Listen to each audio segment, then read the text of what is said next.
On January 2, 1935, a tall, thin man with a dark overcoat and a mysterious air walked through the grand doors of the Hotel President in Kansas City. He gave his name as Roland T. Owen and asked for an interior room, one that faced the hotel's inner courtyard rather than the street. He had no luggage except for a comb and a toothbrush, and his demeanor was strangely reserved, polite, but cold, with a voice barely above a whisper. The hotel staff took note of his unusual behavior. He was well dressed, but not in a way that matched his lack of baggage. His face bore a worried, almost hunted expression, and he requested minimal interaction. The bellboy helped him to room 1046 on the 10th floor. Once inside, the man drew the blinds and dimmed the lights, immediately casting the room into a strange half-darkness that seemed to suit him. The room phone soon became a subject of attention. It was found repeatedly off the hook, not just once, but over and over again in the days that followed.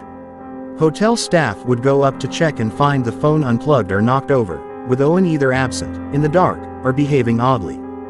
The room was always in disarray, yet there was no sign of alcohol, women, or the usual signs of nightlife. Just silence, dim light, and that same tense atmosphere.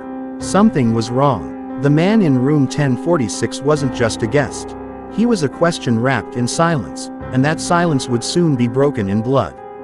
During his stay, the staff continued to observe strange patterns. Owen often left the room for brief stretches, but never went far. He would emerge only to vanish again within the halls of the hotel.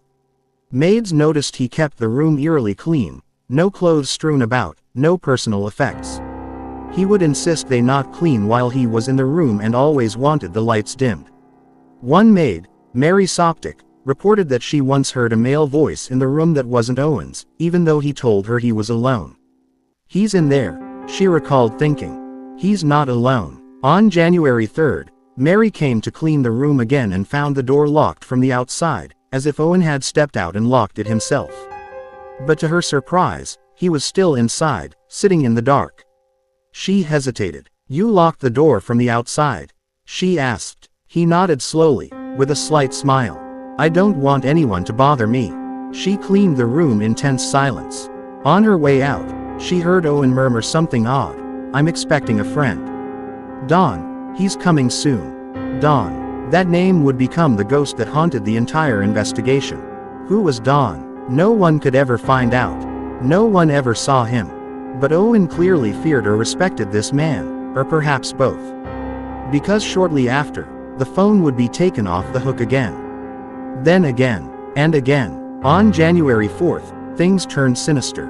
That morning, around 7 a.m., a hotel switchboard operator noticed that room 1046's phone was off the hook again. A bellboy was sent to check. He knocked and heard a faint voice tell him to come in, but the door was locked. After repeated attempts, Owen told him weakly to wait. Eventually, the bellboy left. An hour later, still off the hook. Another visit. This time, the bellboy unlocked the door with a passkey. What he saw chilled him. Owen was curled up on the bed, fully clothed, in the dark. The phone was knocked off its cradle, and the man appeared deeply disturbed. But when asked if he needed help, he simply muttered, "No." Another hour passed. The phone again, off the hook. By now, hotel staff were uneasy. Another employee, accompanied by security, entered room 1046. This time, what they found was beyond strange, it was horrifying. Owen was sitting in a chair, holding his bloody head with both hands.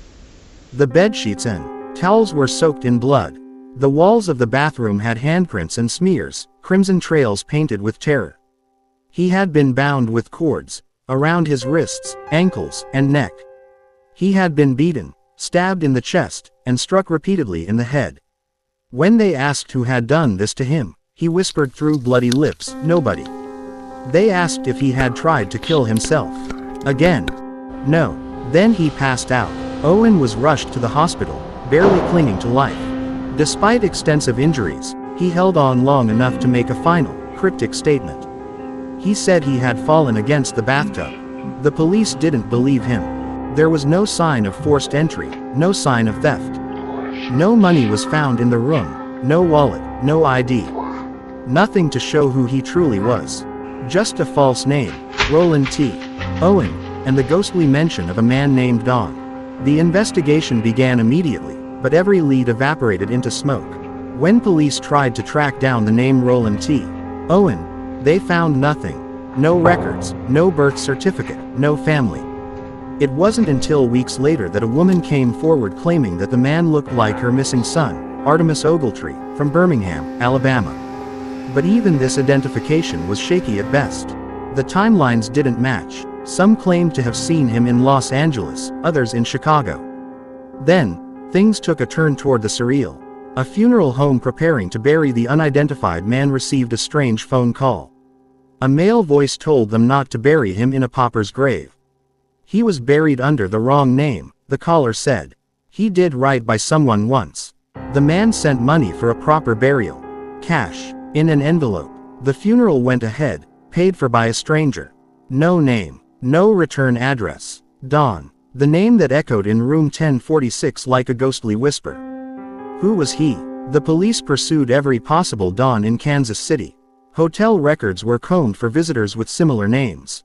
Anyone linked to Owen, or Artemis Ogletree, was questioned, grilled, investigated. Nothing turned up. Speculation ran wild. Some believed Don was a mafia enforcer. Others thought he was a scorned lover, or perhaps a partner in some crime that went sideways. A woman who went by the name Louise claimed she had spoken with Owen weeks before and he had told her he was involved in something dangerous. But her story changed with every telling. Hotel staff reported hearing arguments from room 1046, late at night. Muffled voices, a crash, then silence. No one ever saw anyone else enter or leave. It was as if Don was a shadow that passed through walls, there and not there. A phantom that knew how to disappear without a trace. The most chilling theory, that Owen wasn't afraid of Don because Don was a stranger. He was afraid because Don knew him. Time passed. The headlines faded. The room was cleaned and guests returned to it, unaware of the agony it had once held. But the story never truly died. Each new tenant of room 1046 unknowingly became part of a long echo, a mystery that still breathed in the walls. People whispered about the man with no name. They speculated on the identity of Don. Urban legends grew. Some said the hotel was haunted, that Owen's voice could still be heard at night, whispering for help. Others claimed that Don was a code name for a government agent, or a criminal mastermind, or even something darker, something inhuman. But no matter how much time passed, the facts remained. A man walked into a hotel under a false name. He stayed in near total darkness, spoke of a man named Don, and behaved like someone on the run, or under surveillance. Then he was found bound, stabbed, and dying in a locked room, with no one else seen entering or leaving. And when asked who did it, he said, nobody, a word that has haunted room 1046 ever since.